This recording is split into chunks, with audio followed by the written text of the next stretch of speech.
మన ప్రభు అయిన యేసుక్రీస్తు నామములో కూడి వచ్చిన ప్రతి ఒక్కరికి వందనాలు తెలుపుకుంటూ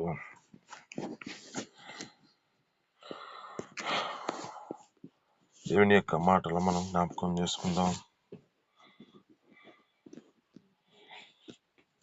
ప్రసంగి గ్రంథం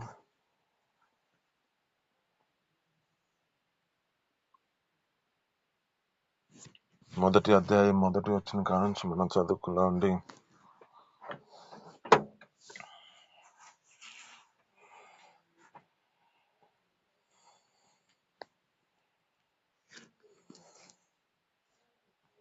ప్రసంగి గ్రంథం 5వ అధ్యాయం 1వ వచనం.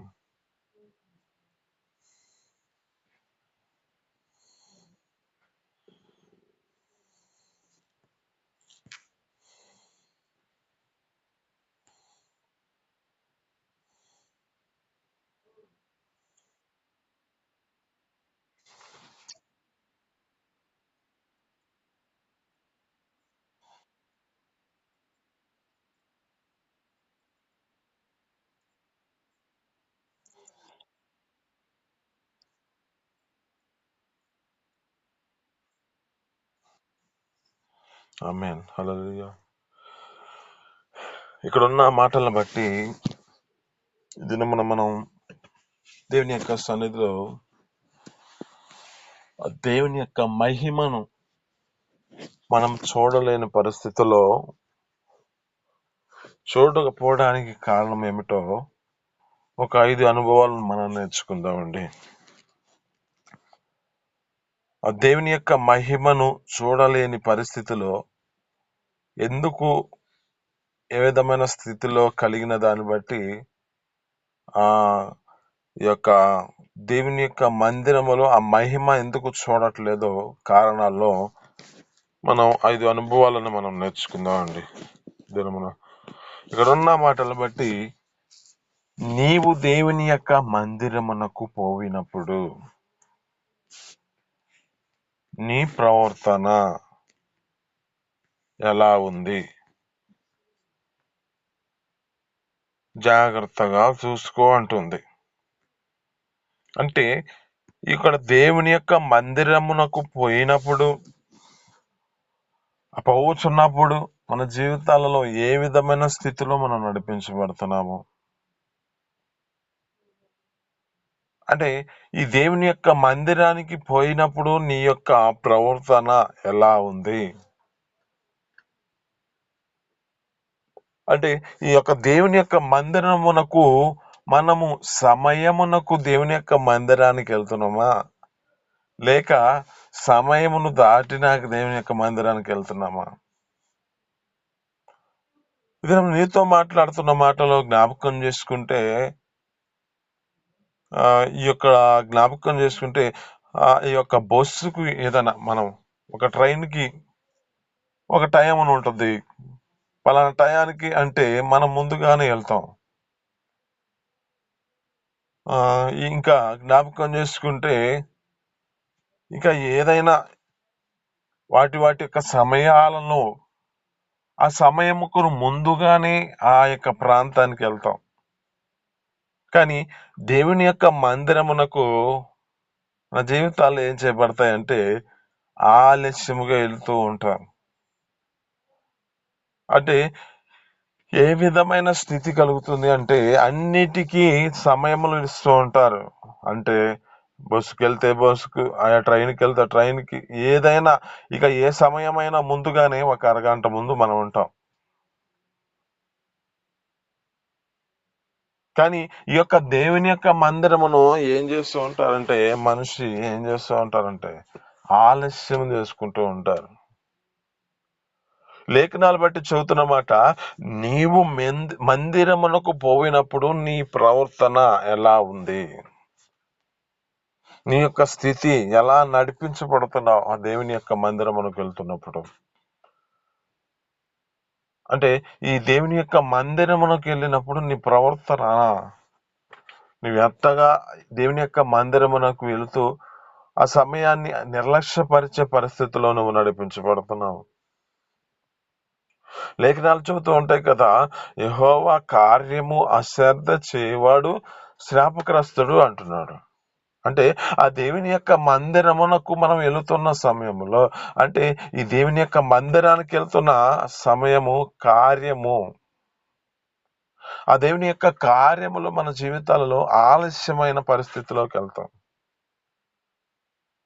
ఇంకా ఇక్కడ పరిస్థితులు జ్ఞాపకం చేసుకుంటే, అక్కడక్కడ దగ్గరున్న ఆ మందిరాల దగ్గర ఉన్న వారు గమనిస్తూ ఉంటారు. ఏమని? ఇప్పుడు పాడలేక పాడుతుంది, ఇప్పుడేగా ఆరాధన చేస్తుంది, ఇప్పుడే కదా అని వారి వారి యొక్క జీవితాల్లో ఏం చేస్తూ ఉంటారంటే, కొంచెం కొంచెం సమయాలను కుదుర్చుకొని ఎప్పుడుకో వెళ్తూ ఉంటారు. ఏ విధమైన స్థితిలోకి వెళ్తున్నారంటే, వారి యొక్క హృదయాలు ఆ మందిరమునకు పోయినప్పుడు వారి యొక్క స్థితి చాలా నిర్లక్ష్యపరుచుకుంటూ నడిపించబడుతూ ఉంటారు. ఇంకా జ్ఞాపకం చేసుకుంటే ఏ విధమైన స్థితిలో నడిపించబడతారంటే, ఒక్కొక్కరు కొన్ని కొన్ని సమయాల్లో, ఆ సమయాలకి వారి వారి జీవితాల్లో ఒక్కొక్కరు ఏదో ఒక స్థితిని బట్టి ఆ మందిరమునకు నడిపించబడుతూ ఉంటారు. అయితే రెండవదిగా మనం జ్ఞాపకం చేసుకుంటే, బుద్ధిహీనులు అర్పించినట్లు బలులు అర్పించుట కంటే సమీపించి ఆలకించుట శ్రేష్టము. ఒకటి, మనం మందిరమునకు పోయినప్పుడు ఎలా ప్రవర్తిస్తున్నామో, ఎలా నడిపించబడుతున్నామో ఆ దేవుని మందిరానికి, ఆ మందిరమునకు పోయినప్పుడు ఆ ప్రవర్తన సరిగా లేకపోతే అక్కడున్న దేవుని మహిమను మనం చూడలేని పరిస్థితి. ఆ దేవుని యొక్క మందిరములో ఆ మహిమను మనం పొందుకోలేని పరిస్థితి కనబడుతుంది. పొందుకుపోవడానికి కారణము ఒకటి, దేవుని యొక్క మందిరమునకు వెళ్ళేటప్పుడు మనం నిర్లక్ష్యంగా వెళ్ళకూడదు. రెండవది, బుద్ధిహీనులు అర్పించినట్లు బలులు అర్పించుట కంటే మాట వినుట శ్రేష్టము అంటున్నాడు. అందుకే కదా అక్కడ అంటున్నాడు, సౌలుతో అంటూ ఉన్నాడు, ఏమంటున్నాడంటే, బలులు అర్పించుట కంటే కొట్టేలు పౌలు ఆ యొక్క బలులు అర్పించుట కంటే మాట వినుట శ్రేష్టము అంటున్నాడు. ఇక్కడ అంటున్నమాట ఆలకించుట శ్రేష్టము అంటున్నాడు. అంటే మనిషి ఏం చేస్తూ ఉంటాడంటే, ఆ దేవుని యొక్క మందిరానికి వెళ్ళినప్పుడు మనుషులు దేవుని యొక్క వాక్యమును మీద దృష్టి పెట్టరు. ఈ వాక్యము మీద దృష్టి పెట్టని పరిస్థితిని బట్టి ఆ దేవుని యొక్క మహిమను పొందుకోలేని పరిస్థితి. అంటే ఆ దేవుడిచ్చే ఆ యొక్క పరిశుద్ధ ఆత్మని పొందుకోలేని పరిస్థితి. ఇక్కడ ప్రదేశంలో ఆ మహిమ చేత నింపబడుతున్న స్థితి కావాలంటే మన జీవితాల్లో రెండో అనుభవం ఏమిటి చేయండి అంటే, సమీపించి దేవుని యొక్క మందిరములో ఆలకించుట శ్రేష్టము. మూడవదిగా మన జీవితాల్లో ఏం చేయబడాలంటే,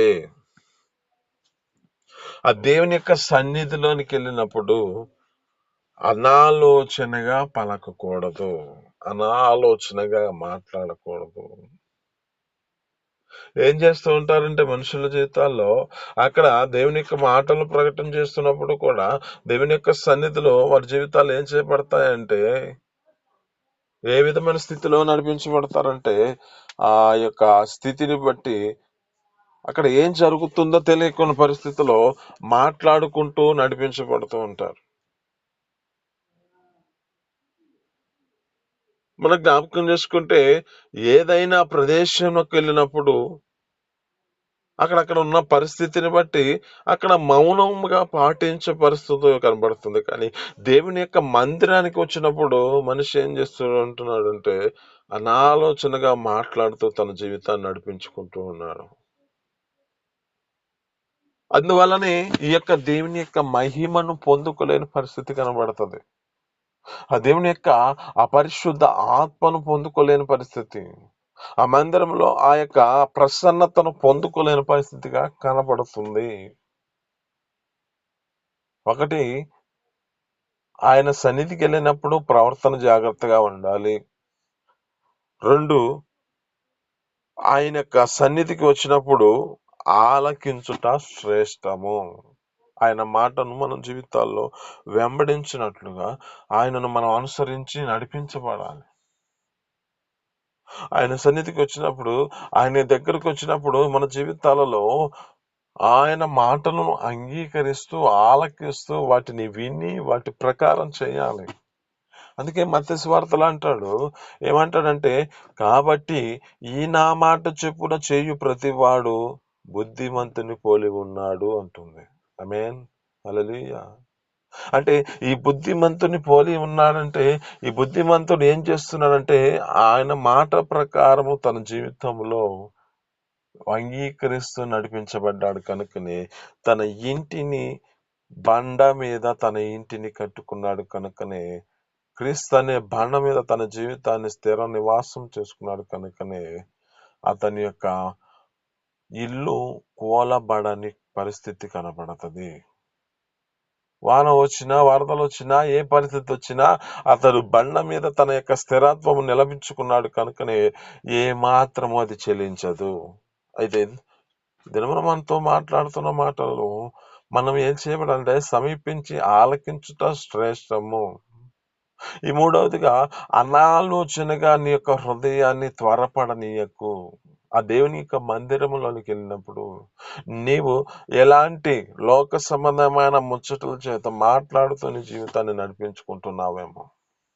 ఆ లోక సంబంధమైన జీవితంలో నీ స్థితిని బట్టి ఆ మాటల చేత అక్కడ ఉన్న పరిస్థితిని అనేక మందిని నీవు ఆ విధమైన స్థితిలోంచి దేవుని యొక్క మందిరంలో ఆలకించు ఉన్న వారిని, దేవుని యొక్క మందిరములో ఆ యొక్క పూర్ణ హృదయంతో దేవుని సేవిస్తూ ఉన్న వారిని కూడా నువ్వు డైవర్ట్ చేస్తున్న పరిస్థితి కనబడుతుంది.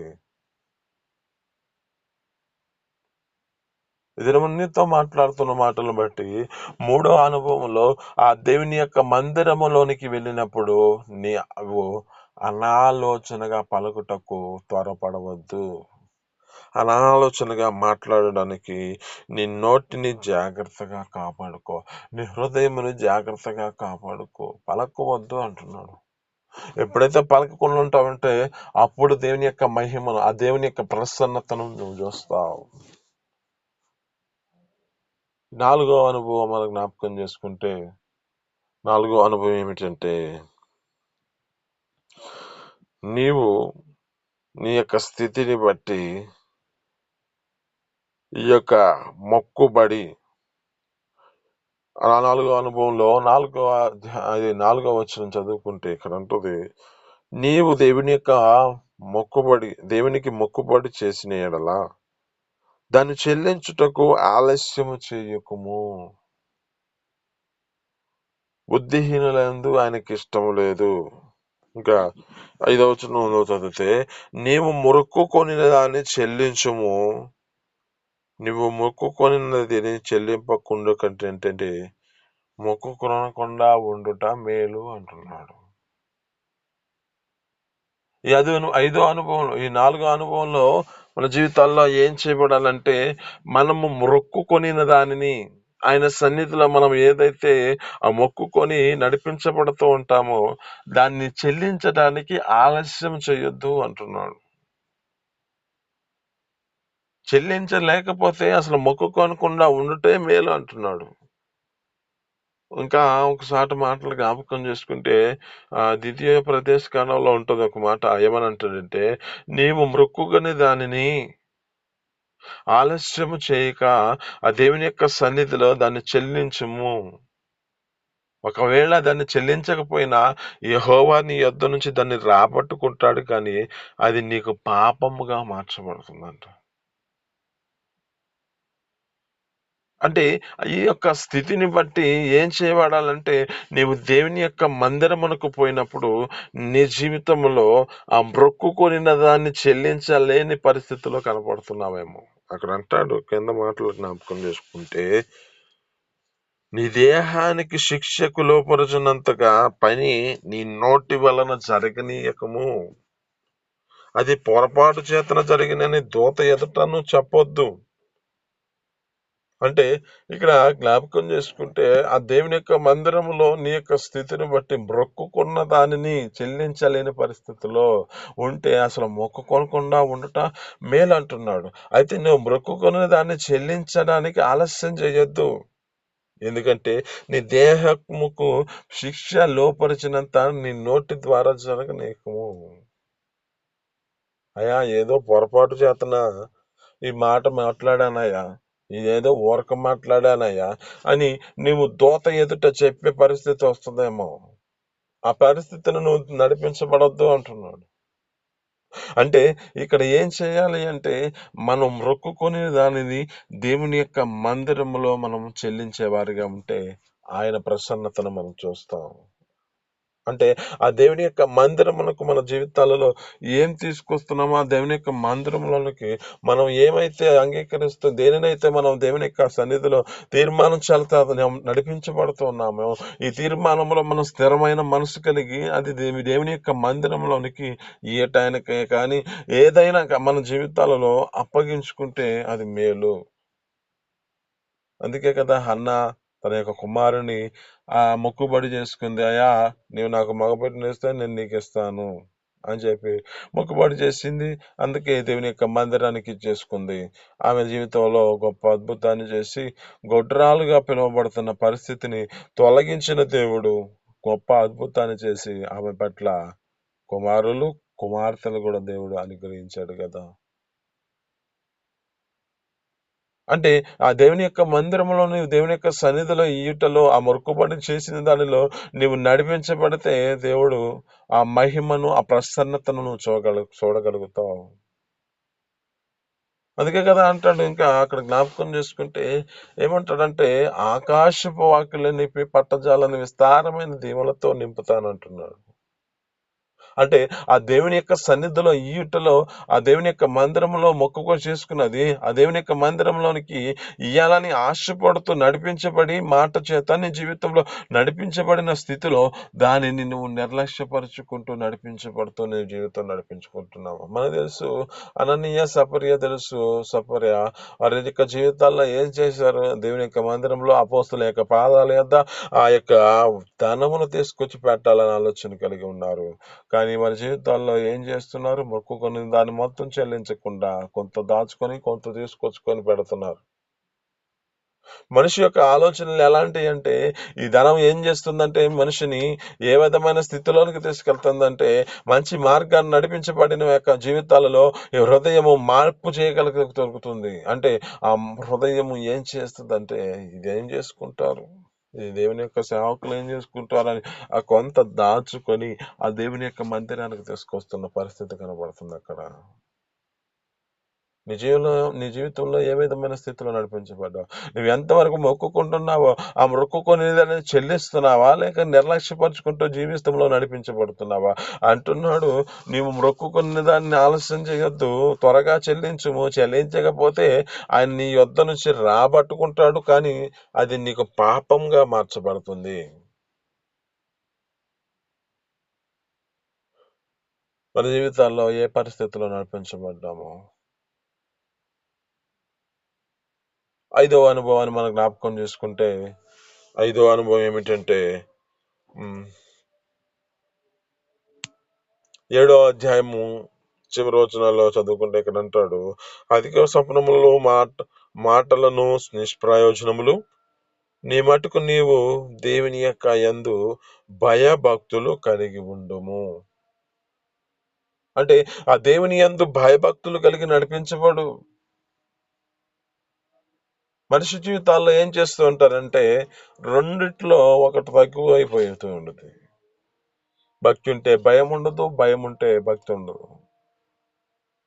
కానీ ఇక్కడ రెండు కలిగి ఉంటేనే ఆ దేవుని యొక్క మందిరంలో ఆ ప్రసన్నతను ఆయన యొక్క మహిమను మనం చూడగలుగుతాం. ఆయన మహిమ దిగి రాకపోవటానికి కారణము ఆయన మన జీవితాల్లో అద్భుత ఆశ్చర్యకరమైన ఆశీర్వాదాలు ఇయ్యకపోవడానికి కారణం ఏమిటంటే మనము దేవుని యొక్క మందిరములో ఈ 5 అనుభవాలలో మన జీవితాలు నడిపించబడలేని పరిస్థితి. ఒకటి, ఆ దేవుని యొక్క మందిరములోనికి వెళ్ళినప్పుడు ఆ ప్రవర్తన మనం సరి చేసుకోలేని పరిస్థితి. ఆ దేవుని యొక్క మందిరమునకు వెళ్ళినప్పుడు ఆయన సన్నిధిలో ఆలకించలేని పరిస్థితి. ఆయన సన్నిధిలోనికి వచ్చినప్పుడు అనాలోచనలుగా మాట్లాడుతూ మన జీవితాలు నడిపించబడుతున్న పరిస్థితి. కనుక మన జీవితాల్లో ఏం చేస్తున్నాము? మొక్కుకొనిన దాన్ని ఆలస్యము చేస్తూ, మొక్కుకొనిన దాన్ని చెల్లించలేని పరిస్థితిలో నడిపించబడుతున్న పరిస్థితి ఉన్నదేమో.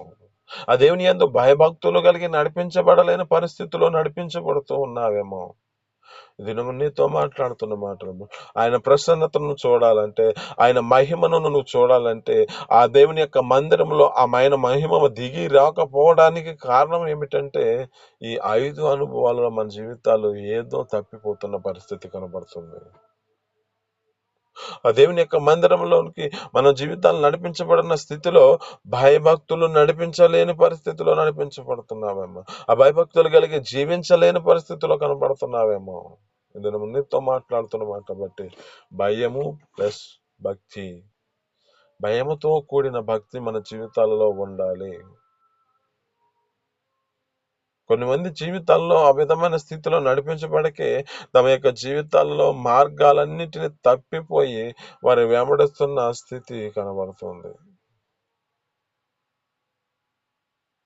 ఈ విధమైన స్థితిలో జ్ఞాపకం చేసుకుంటే భక్తులుగా ఏ విధమైన స్థితిలో నడిపించబడుతూ ఉంటారంటే, కొన్ని జ్ఞాపకం చేసుకుంటే మనం జీవితాల్లో ఏ విధమైన స్థితిలో నడిపించబడుతుందో సాతాను చూసారా? సాతాను ఏ విధమైన స్థితిలో ఉంటుంది? సర్వోన్నతమైన దేవుని యొక్క కుమారుడా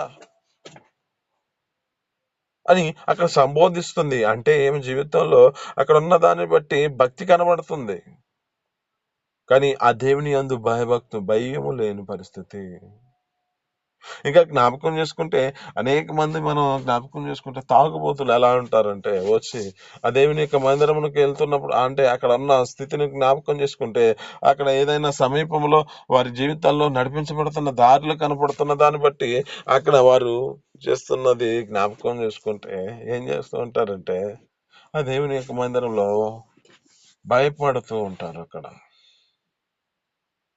ఆ మందిరంలోకి వెళ్ళినప్పుడు అక్కడ అక్కడ ఉన్న స్థితిని బట్టి అక్కడ చూసిన దాన్ని బట్టి ఇక అప్పుడు మరలా వాళ్ళ జీవితాల్లో భక్తి కనపడుతుంది, కానీ భయం కనపడదు. ఇలా వెళ్ళకూడదే, ఇలాగ తాగి వెళ్ళకూడదే, ఇలా వెంబడించకూడదే అనే మనస్సు వారి జీవితంలో కనపడదు. అయితే భయము కావాలి, భక్తి కావాలి. భయముతో కూడిన భక్తి మన జీవితంలో నడిపించబడాలి. కనుక మన జీవితాల్లో వేటిలో మనం తప్పిపోయి ఆ దేవుని మహిమను పొందుకోలేని పరిస్థితి కనబడుతుందో మన మన జీవితాల్లో జ్ఞాపకం చేసుకుంటూ ఈ మాటలు మీ వినికిడిలో దీవించి ఫలించును గాక.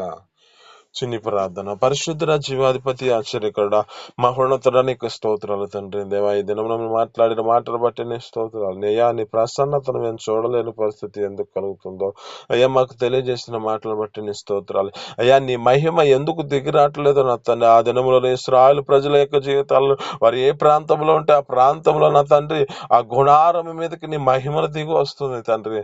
అయ్యా అట్టి కృపను మా జీవితాల్లో పొందుకునేట్లుగా అయ్యా మేము దావీదు యొక్క మందిరమునకు అయ్యా దేవుని యొక్క మందిరమునకు పోయినప్పుడు నా తండ్రి మేము సమయమును అనేకమైన పరిస్థితుల్లో మేము నడిపించబడుతూ మా జీవితాలు నడిపించుకునే కృపను దయచేయండి. అనాలోచనగా మేము ఆలకించటం మా జీవితాల్లో నడిపించుటకు సహాయం చేయండి. అయ్యానికి స్తోత్రాలు తండ్రి. నీ సన్నిధిలో నా తండ్రి అయ్యా ఆలకించుట శ్రేష్టం అంటున్నావు, ఆ మాట వినుట శ్రేష్టం అంటున్నావు. అట్టి కృపను మీరు మాకు అనుగ్రహించండి. అలా మొక్కుకున్న దాన్ని చెల్లించమంటున్నావు, ఆలస్యం చేయొద్దు అంటున్నావు, అసలు మొక్కుకోనకుండా ఉండటమే మేలు అంటున్నావు. అయ్యా నా తండ్రి మా జీవితాలు మొక్కుకోలేని దాన్ని చెల్లించి కృపను మాకు దయచేసి మీ సన్నిధిలో సహాయం చేయండి. అలా నా తండ్రి నీ అందరూ భక్తులు కలిగి నడిపించబడే కృపను మాకు దయచేసి మీ సన్నిధిలో నీ మహిమను నీ ప్రసన్నతను మేము చూస్తూ ఆ మహిమను అయ్యా నా తండ్రి తొగి వస్తున్న ఆ యొక్క పరిశుద్ధ ఆత్మను మేము అనుగ్రహించుకుంటూ మా జీవితంలో అనేకమైన దీవెనల చేత ఆశీర్వాదాల చేత మేము నింపుకునే కృపను మాకు దయచేసి మీ సన్నిధిలో సహాయం చేయమని యేసు పరిశుద్ధ నామమున అడిగి పొందుకొని జీవిస్తున్నాను తండ్రి. ఆమేన్.